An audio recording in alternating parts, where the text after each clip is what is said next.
And even if you're working for an employer, this applies to you now. Have you ever thought how you want your day to be structured?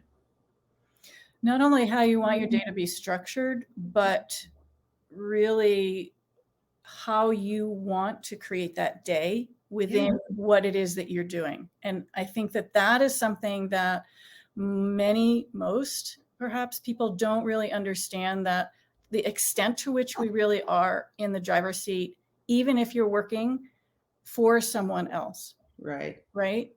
There's certain things when you're your own boss, when you're self-employed, when you're an entrepreneur, a solopreneur, that you need to flush up, that where you'll be stretching. But the same principles really do apply when you're working for someone else.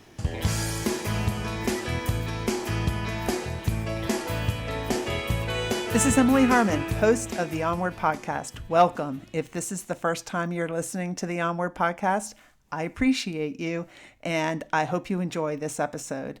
This is an interview with my coach, one of my coaches, Sandy Rakowitz, and we're talking about how the truth will set you free. Really getting to know yourself, understanding yourself, getting to the truth of who you really are and what you really want for your life. Animals saved Sandy through connection when she felt alone, disconnected, and on the fringe. And now she helps others rescue themselves to enhance their self-worth and their net worth. Sandy is dedicated to helping people and their animals and their businesses thrive. And she mentors her clients in one-on-one private sessions, classes, group programs to unleash their intuitive and creative gifts. And she enables her clients to believe and trust deeply in themselves, to live on purpose while turning their dreams into reality. And she's been doing that for me since I've been working with her.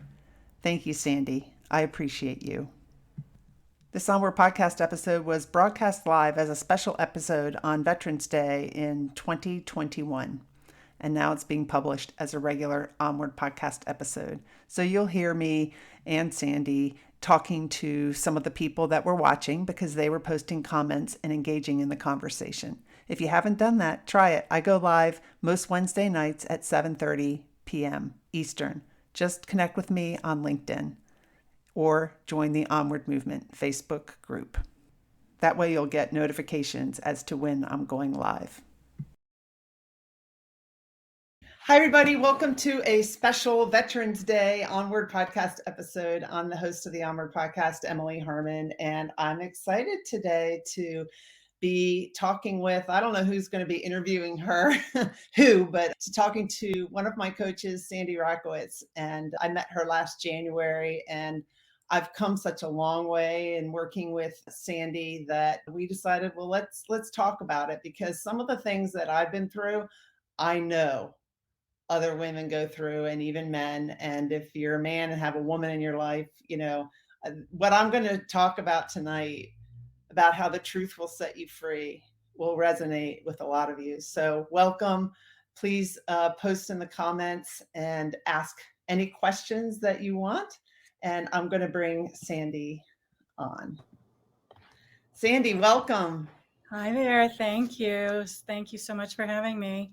This is so cool. I mean, you're in California and I'm in Virginia. We're on different coasts. And then I'm pretty sure we have somebody watching from Africa, and got people watching from all over the world. And so that's pretty cool. Technology can really bring us all together. So Sandy, you and I met last January when I signed up. One of my neighbors said, oh, someone I know that used to live in Charlottesville is hosting this watercolor class. Oh. And I don't know, I think that's what she said. It was kind of a coaching thing with watercolors. And so I decided I would like to try that, because I had started watercoloring. I wasn't really looking at you to be a coach. I was just looking at, kind of watercoloring. And I think it had something to do with like feeling my feelings. And that was the path I was on. And so I said, I'll sign up. And then I ended up investing in you and working with you for the next year. Yes, you did. Yeah. So tell us a little bit about yourself. Well, that particular class was One Heart journaling, and it's a process that I have created over time, partially to help me deal with grief, but also with life's ups and downs. And it really helps to unlock your heart and your creativity. And even though I'm also a business coach as well as an animal communicator and energy healer over a long period of time, and do hands-on work with animals and long distance work with people and animals and working with money and relationships and all sorts of things, one of the things that I really love doing is helping people connect in to their creativity, even if they don't feel like they have a creative bone in their body. Yeah, that's me. Although you really are creative, and that's what happens. It opens up what we all have inside of ourselves. It's just such a beautiful vehicle to bypass your mind, to engage your mind differently, to help you open your heart. And this particular series was all about really connecting, as you said, with your feelings and what is it that's trying to work its way through you right now. Like, what are those truths? You could say that.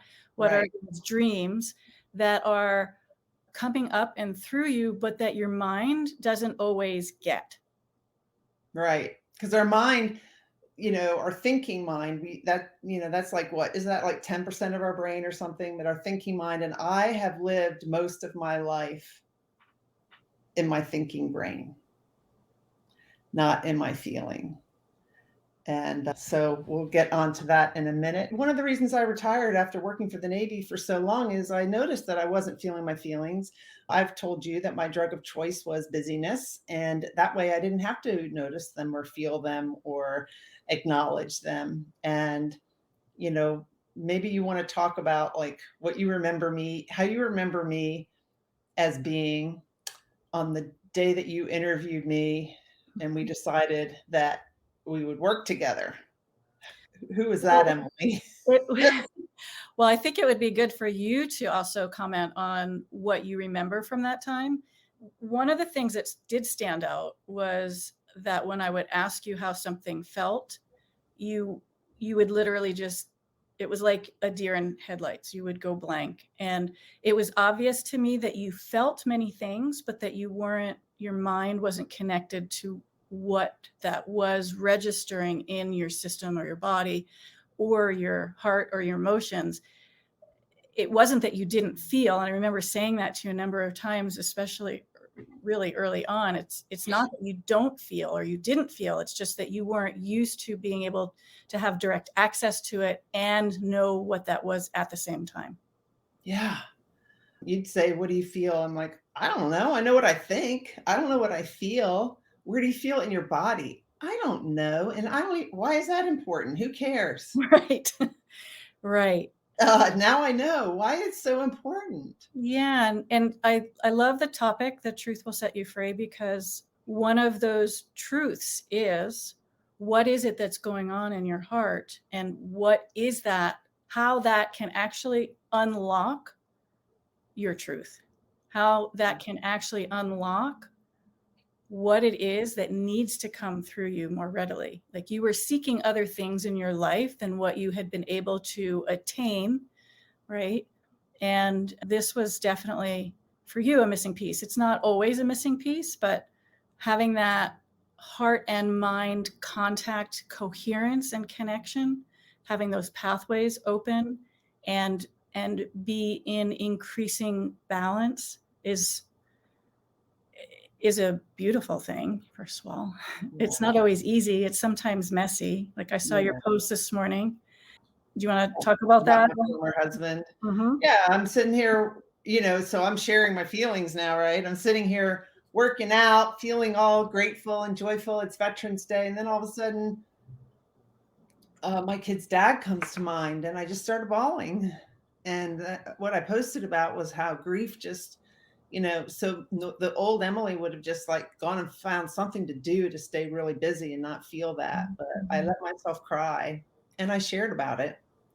So I think another thing back to, how I was in January, which was, I took another program called mental fitness, and I learned to identify this a little bit more once I took that program. But I know you noticed it when I first took it, is that I have a saboteur, a restless saboteur in my mind that tells me this is boring, do something else. This is boring, do something else. Move here, do that. And I mean, I really wasn't able to enjoy doing the dishes. Like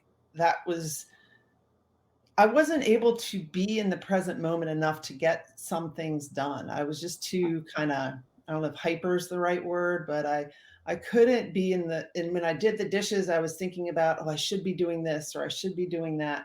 Now I can do the dishes and not be thinking about what I should be doing. Just enjoy, just touch the pottery that my mom made as I put it away and just be in the present moment and enjoy that. Yeah. And I think what you're talking about brings up a number of different points that often go overlooked when we're using phrasing and terms, labels like saboteur or what have you, but specifically speaking to that place inside of you that was restless. I think that when our nervous systems, when some part of us is out of balance, when we don't have access to our feelings, that energy, that it's not that we don't feel, it's that it gets either tucked away, locked behind some, in the back of the internal closet, submerged, as you have said in some of your posts, into the basement. Whatever it is for you, it becomes a sort of prison, and it's still running through your nervous system. Yeah.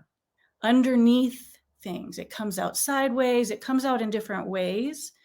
And when it's running through your nervous system, usually those things that are tucked down or submerged or held back or whatever that aspect is, or cloaked, that the reasons for that are what still motivates your behavior, your thinking, your actions.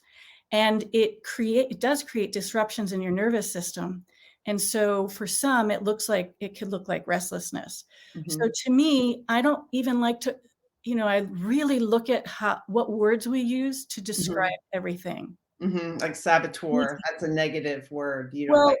just for example, like when you say that about yourself, what happens inside of you? Yeah, you could start to believe that. Yeah, you can feel that. Yeah. Do you, to me, it's like, do you feel more closed down or compressed? Like when I was thinking about it, because I hear you talk about it, and I was really just trying it on, like, what does that feel like because I used to say that, there was a lot of new age lingo about, oh, you're self-sabotaging. It's like, oh, it's such a painful way to me to describe. It's such a harsh way to be with your heart, with this, now that I have a deeper understanding of what I was saying about how it's working its way through your nervous system. It's trying to work its way up. It needs movement, right? And so it just shows up in different ways. It may be defensiveness. It may be, any range of aspect of fight, flight, freeze, because that's what's running through your nervous system. That's what's running through your nervous system. And so, but in that mental fitness program, you learn to like switch to more loving and sage and self-compassion. And that's the part of it that I like. Yeah. Clearly the work is wonderful. I just always, because words hold so much power for ourselves. They hold our belief systems. They hold different vibrations, and we have stories that relate to them. Yeah. Yeah. Well, and one of the things that you help me with is seeing some patterns in my life and how, I'll give an example. I'm sure you remember it, because one of the things I told you back in January is that I wanted to create more time for myself. Yes. Is that I tend to stay busy and then I create more work for myself. You've been working with me on how to make things simpler, how to simplify my life. And I've gotten so much better at that. But then sometimes things happen to us that we don't, or things happen in our lives or in a pattern that we don't really recognize. And sometimes it takes somebody else to see it, like a coach or something, somebody else to see it. So I remember one day I was in our group coaching session and my daughter called. And, here I'm in a 2-hour session and I could see her calling on the phone and I didn't answer it at first, or she texted and I didn't. Then I looked at the text and she was in some kind of distress. Now my daughter was 25 at the time. So, she said something that kind of triggered me to feel like I had to really call. And so I did. And then I broke away from the session. I spent some time with her and I came back and I explained what had happened. And I said in the explanation, she's fine. I'm not really worried about her. And then you called me out on it in a nice way, which I appreciate. You're like, well, you said, Emily, when you started working with me that you wanted to create more time and space for yourself. And this coaching session is time and space for yourself. Yet you got up and took that call from your daughter.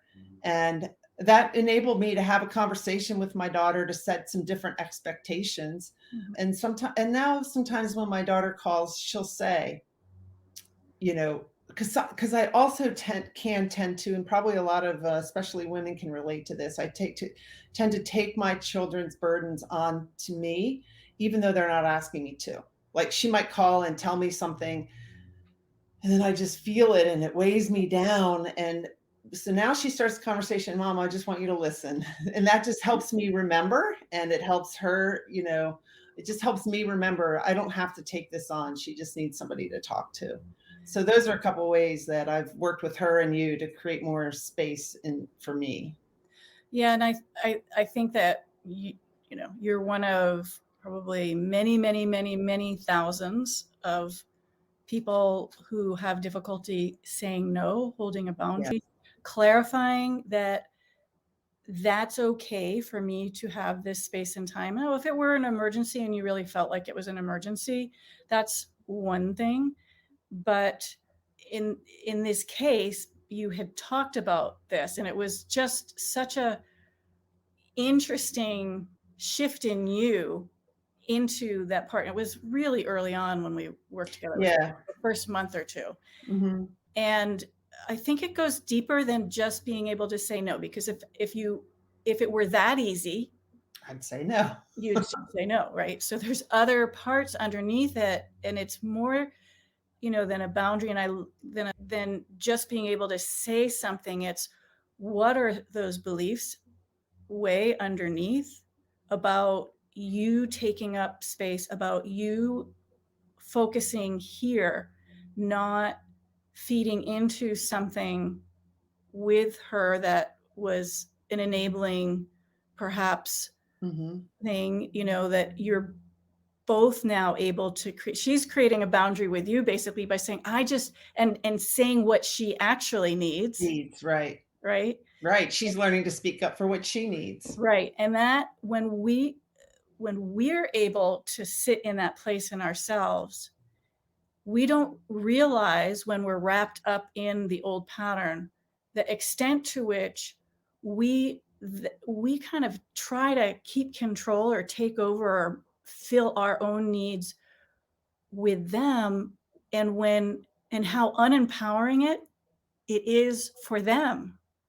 Yeah. Right? Yeah. And this is such a beautiful example of now not only do you have more space, right, and are not taking on what's not yours, but it's allowing her to have the space and the, whatever that's allowing for her, in this case, being able to say, hey, this is really what I need. I just want you to listen. I want that, she wants that contact and connection. There's reassurance by talking to your mom, all of those pieces, but you don't have to take any of it on. Yeah, I know. And I had done that with my son, like I've shared before, when when he was 23 and he went to the hospital to start to detox from alcohol. I did not leave a class that I was in to go down and be with him, because I wanted to send him the signal that I know you've got this. You don't need your mom to come down. I've done as much as I could for him. you don't need your mom to come down. And he even said on my episode that that was the best thing he's ever done for me, because, it had to be him to recover. I couldn't do any of it. It had to be him. And just like, the issue that my daughter was dealing with, Russ says boundaries and creating space for yourself is so important. Yes, definitely, Russ. And he says you're sharing some good information. Oh, good, great. Another piece that I wanted to say about it, Emily, is, and for people who have had things around boundaries one way or another, either whether you're a man or a woman, this is an example in your personal life with your children, or these two examples, right? But also we look at, how is that showing up in relationship with money? How is that showing up in relationship with bringing in new clients and scheduling? How is that in relationship to, all the different ways that you're creating that space for yourself and what that actually means for you, and really diving in to all of those areas, not just the one, which is awesome. Right. But, because you've been able to stay working with me for over a longer period of time, instead of just 8 weeks or 3 months, but over a longer period of time, it really allows to be able to keep working not only with that pattern, but different patterns and how it's showing up, right? And being able to shift it in a very deep internal way, so that it really is not, they're like long lasting changes. That's true. I mean, some people might hire, invest in a coach for just a few weeks or even 8 weeks, but it's really, I've seen investing in more than that, in like a year with you. And it is where you get the real transformational results. I mean, you can get some in a short amount of time for sure, but then you're not able to go as deep into some of the areas, Right. So, we've got a viewer. I told you, we got people from all over the world. Thank you, Pramila. Thank you for joining us. Nepal, awesome. That's so cool. I love it. It's cool. I love it. Yeah. It's exciting to be able to touch people, not just in your own local area, but really, literally, internationally. And since I've been working with you, Sandy, I've started to, I didn't like sales, and I had issues with money. And, Russ talks about how, with sales, he just looks at it as I'm making new friends. And that has really helped me. And some of the things, the mindset that you've, helped me with, I mean, because I worked for the Navy for 34 years. The Navy told me what I was worth. They paid me what they said I was worth. And I never had to sell anything. I mean, I did. You have to sell and influence people and sell ideas, but like my income didn't necessarily depend on it. I had to do a good job, but so I guess what I'm saying is I had to work through a lot of like mindset issues on money. I still am. And about like making the ask, with clients and telling them what I can offer. And I also had to believe in myself before I could feel good about making those offers. And now I'm getting more and more clients, and it's so exciting. And I'm not, I'm not nervous or holding myself back. I've set goals and I'm taking action every day. And if I get a no, I don't take it personally. I mean, just so many things have changed. It's awesome. It's been so much fun and beautiful to watch that.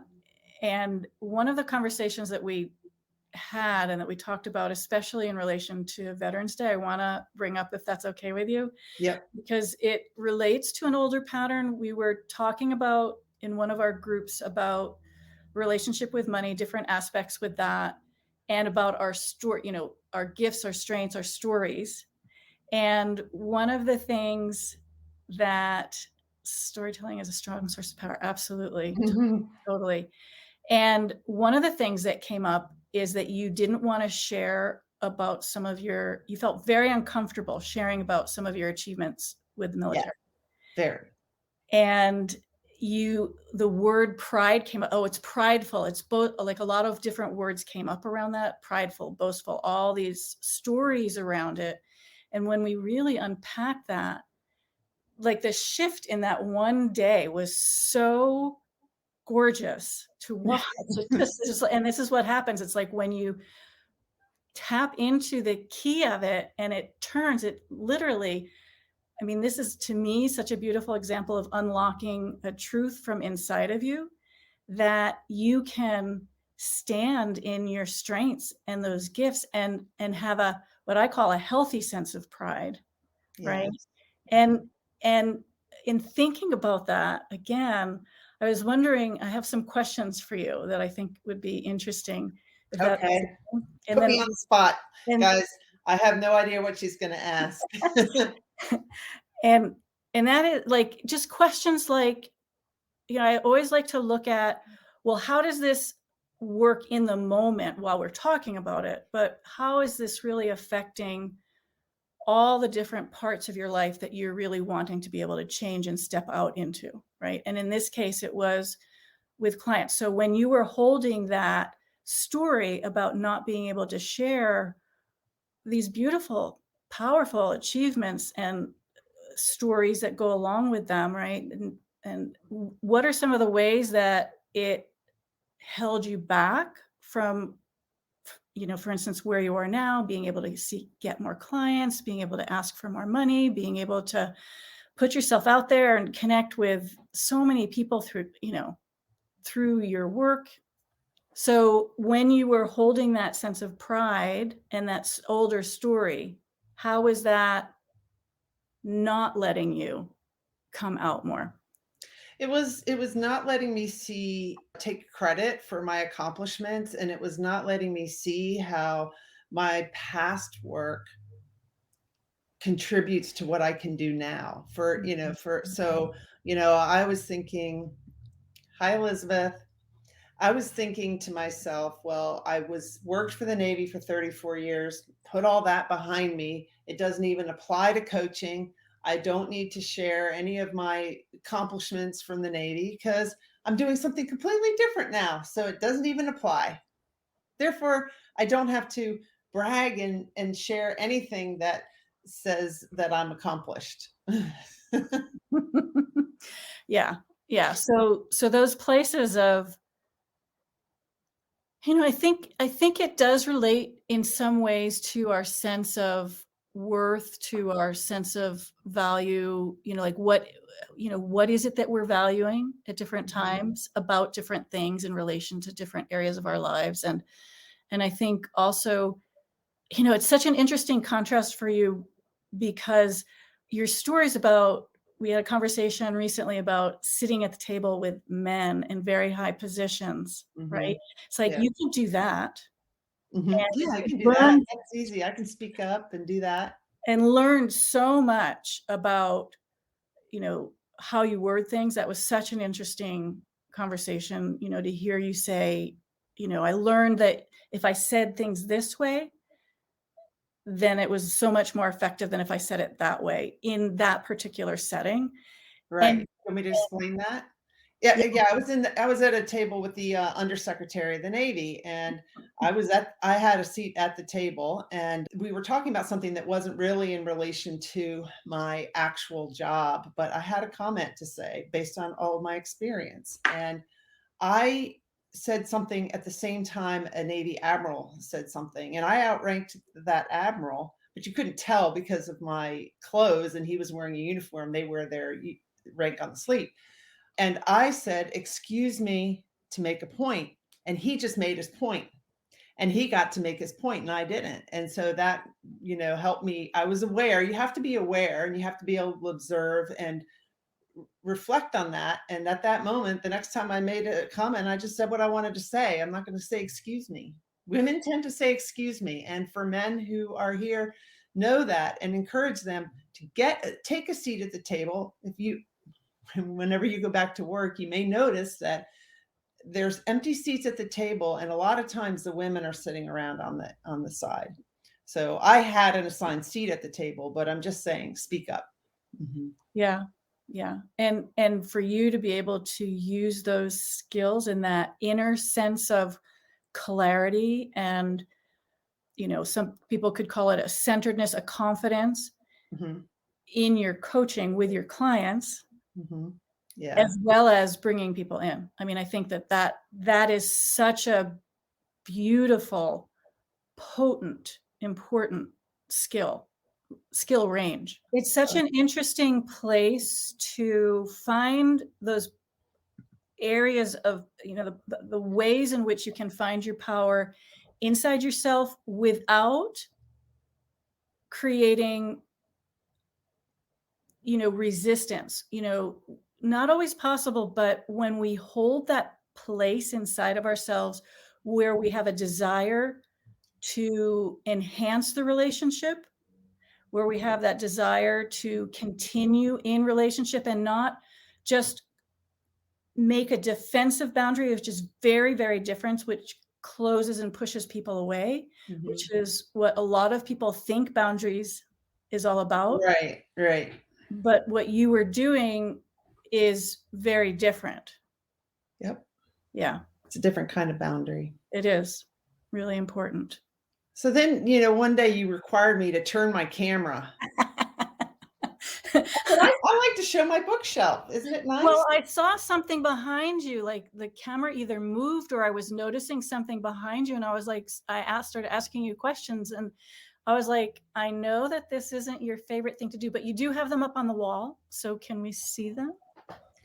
Yeah, they were in my mom's basement. So I pulled them out. Yeah. So then Sandy made me show these awards and everything. And she made me explain about them to her. Well, I didn't make you do anything. I asked. Oh yeah. You invited me to. Different. And then I noticed when I was telling you all about them, I got all excited. You did. It was so. I guess I am, I am proud of what those awards represent. So can you give us a brief overview of those 4 beautiful awards with medals behind you? Okay, so a brief overview. This one is a Superior Civilian Service Award, and I got it from Secretary Ray Mavis, who was the Secretary of the Navy at the time in 2016. And it's not just me. Of course, whenever you work, you typically have a team. So it's a team of people that helped get this award. So I'm not taking all the credit. This one is from 2005. It's a Meritorious Civilian Service Medal. That was from when I was the contracting officer on the H-60 helicopter, which is an anti-submarine warfare helicopter. It does some other things too, but I didn't actually buy the helicopter, but I was the contracting officer for everything that went on that helicopter, including installing a new cockpit in the helicopter. So Sikorsky at the time was a separate company from Lockheed Martin, and Sikorsky delivered the helicopter to Lockheed, and Lockheed put a cockpit into it. And so I used to think, what's so hard about buying a helicopter or the stuff that goes in it? It's really challenging negotiating those contracts. So that's what this one's from. This one. Before you go on to that, I just want to say the stories that you told about all the different intricacies about that, at some point, I think, write an article or write a series of articles or something, or do a podcast about it, because they're amazing. It's amazing, like the intricacies of what went on in those negotiations. And I don't know in negotiations or not, but just in terms of your process around it, I think it's, it helps to show your range of skills also. And you do get very excited when you talk about it. Yeah, it was fun. I just loved it. And a lot of times, the only woman in the room, and you're, having negotiations with the engineers at Lockheed and the logisticians and different people about how many hours it would take to, and the price of these cockpits. And there's so many subcontractors and just so much that has to go into buying an airplane. I really loved being a contracting officer. I didn't like doing the spreadsheets and stuff, but I liked the negotiations and awarding contracts and getting stuff delivered to the fleet. When we awarded that common cockpit contract, it was like midnight on December 31st. I mean, it was like at the end of December late, and the money was going to expire the next day if we didn't get this thing awarded. So that was I think it was a $450 million contract, and that was in 2005. So it was a big contract that we had to get awarded. This one was from when I was at the Small Business Office at the Naval Air Systems Command. heading up the office that helped provide opportunities for small businesses to participate in naval aviation. What can small businesses provide? It's not just the Lockheeds and the Boeings and the big companies, but where can small businesses contribute to supporting the warfighter's mission? And then this one is a Distinguished Civilian Service Award, and that is for when I was the director of the Department of Navy's Office of Small Business Programs. And again, I mean, in 1 year, we obligated or put on contract $2 billion more to small businesses than we had in the previous year. So we clearly created a ton of opportunities for small businesses to participate. I think that year we went from 14 to 16 billion. Wow. To small businesses just as prime contractors. And so that award represents the work that just about everybody in the Navy did, awarding contracts, making the time to create opportunities for small businesses to participate. And then you wanted me to show, you said, all right, I'll show my flag. I don't have a flagpole. I'm not going to buy one, but this is the flag that was in my office. And this flag represents that I was a member of the Civilian Executive Service.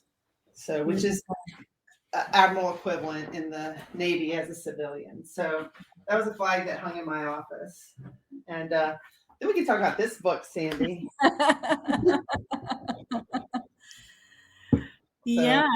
So I put this book.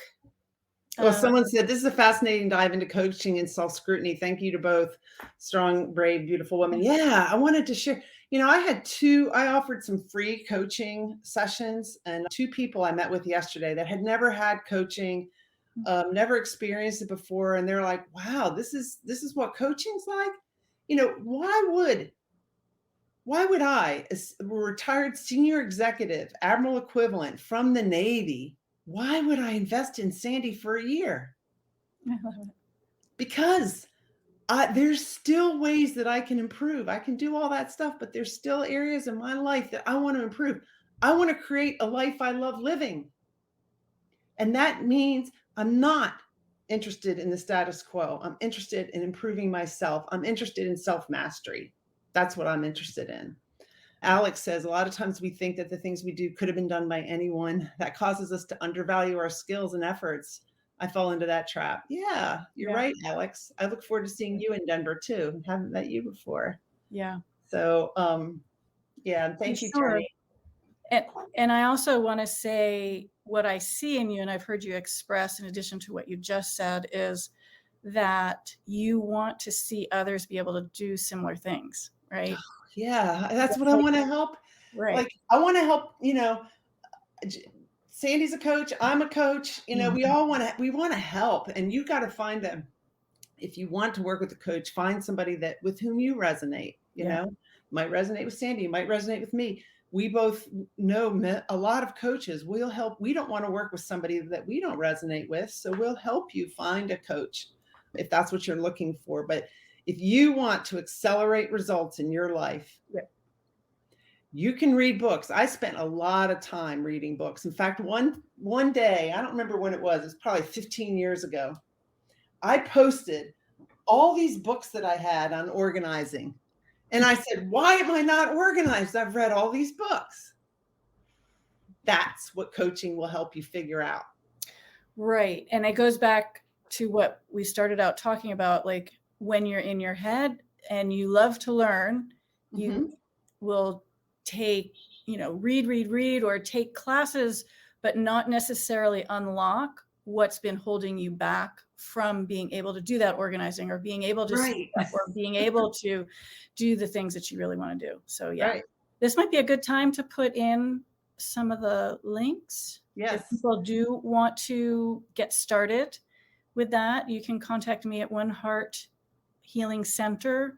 And this link in the chat too. Yeah. So this link is for a discovery session, which I also call a before and after consult, because it looks at where are you now before working with me, and where would you like to be if we were to work together, or, really uncovering and discovering what's been keeping you locked in in,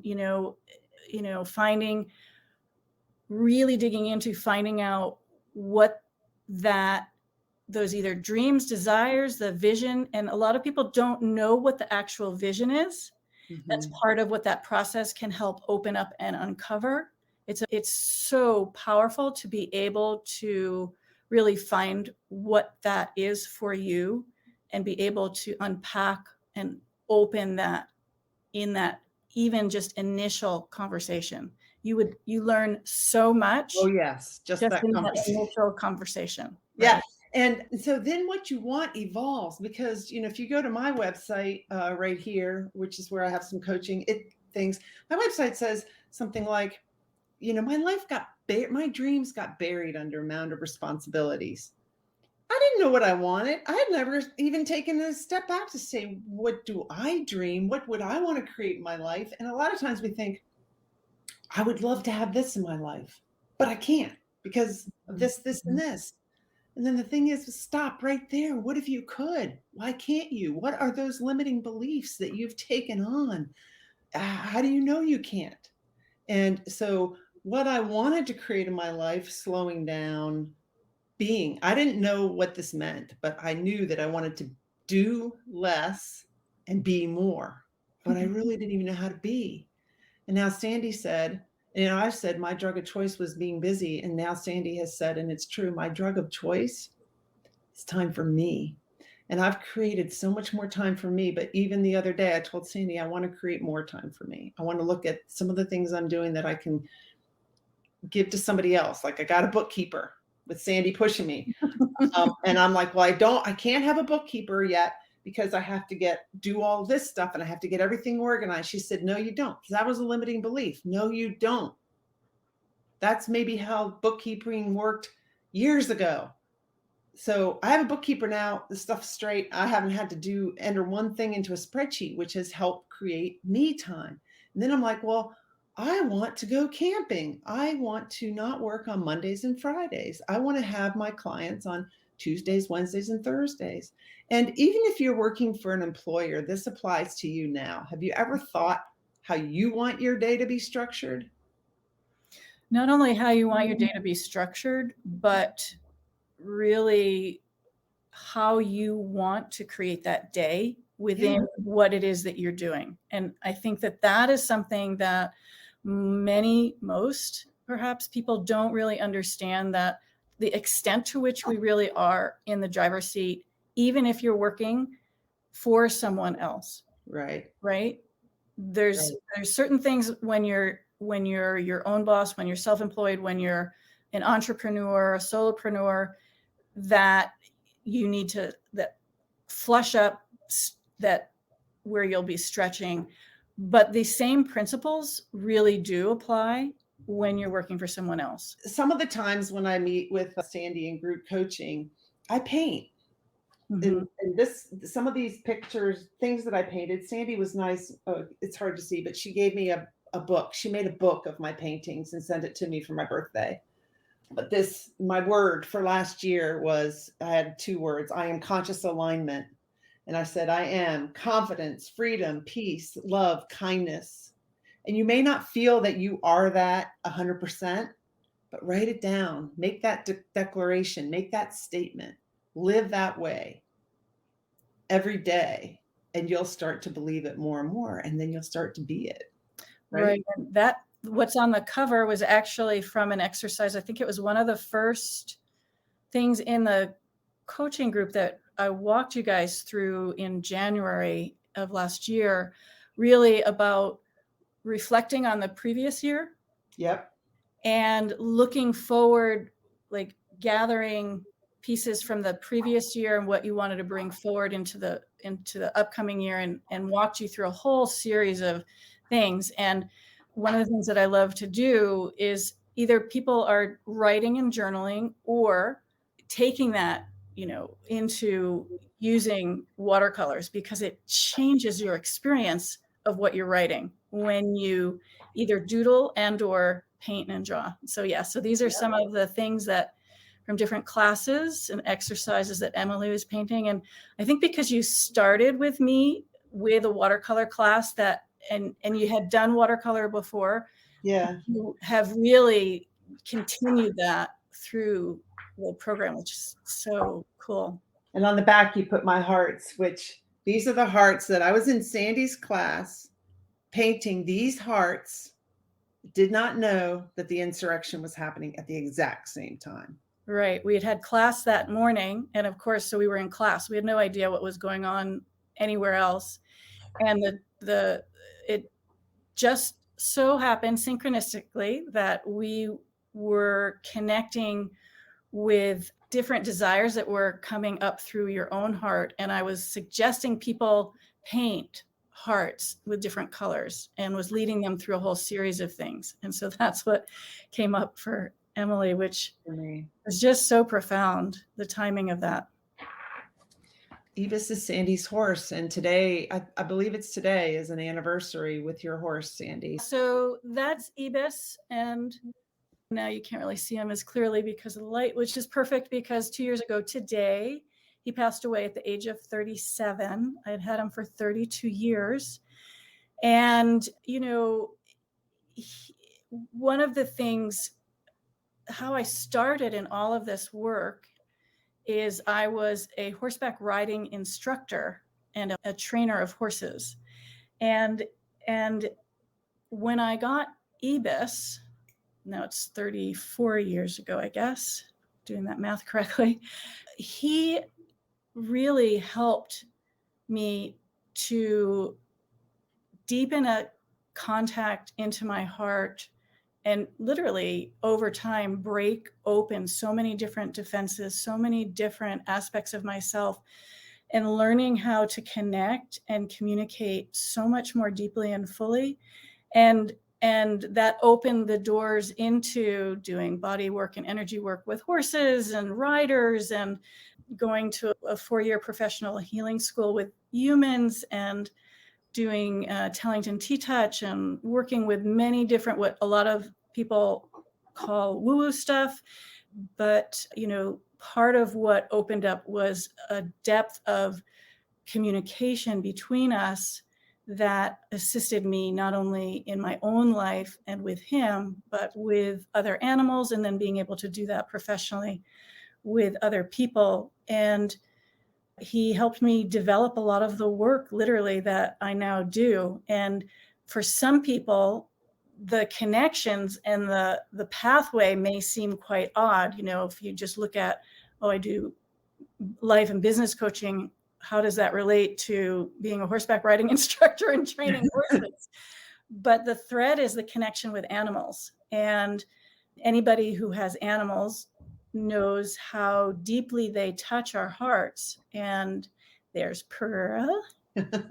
Yes. And how much we can learn. One of the things that I always say is the extent, the depths to which they show us our capacity for love and connection.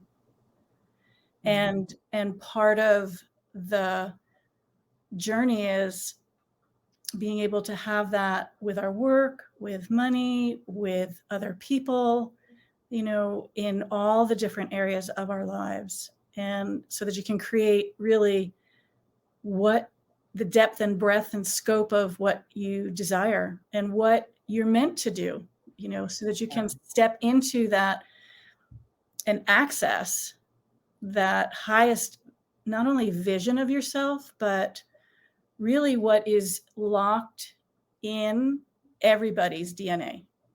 Like, we all have the capacity, we just don't all use it.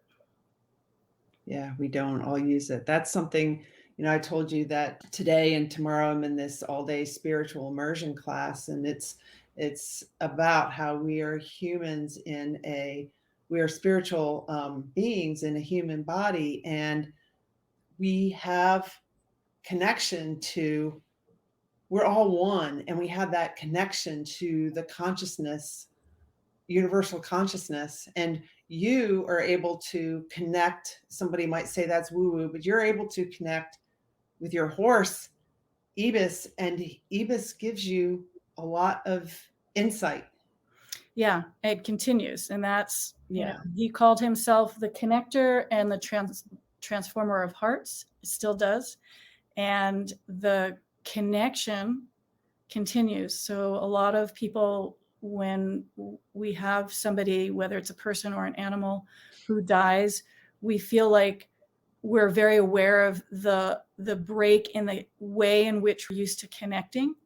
And the animals have shown me truly, because I had a lot of deaths growing up. It was very difficult and challenging, and many years of deep grief that was unresolved. And it's really through the animals, and ironically through many of my animals passing, that this ability to connect with them after they've passed over started to come out, and that has made all the difference in my life, and I am still in training with him. One could look at it that way, because I still learn all the time from and with him. Yeah. Someone says our teachers will find us. Very grateful to you both for her. Oh, Deborah, Deborah. Hi, Deborah. Deborah's my neighbor who said, oh, I know Sandy. She's teaching this course. And so thank you, Deborah, for that. Deborah and I went out to dinner last night. You did? Oh, nice. Mm-hmm. Oh. Yeah, Deborah used to come over, and I met Deborah because she came over and helped take care of my animals when I would go away, and she knew Ibis pretty well. Awesome. Well, anything else that you had wanted to talk about finding your truth? Something that came through today, actually, it's an extension of what we've been talking about.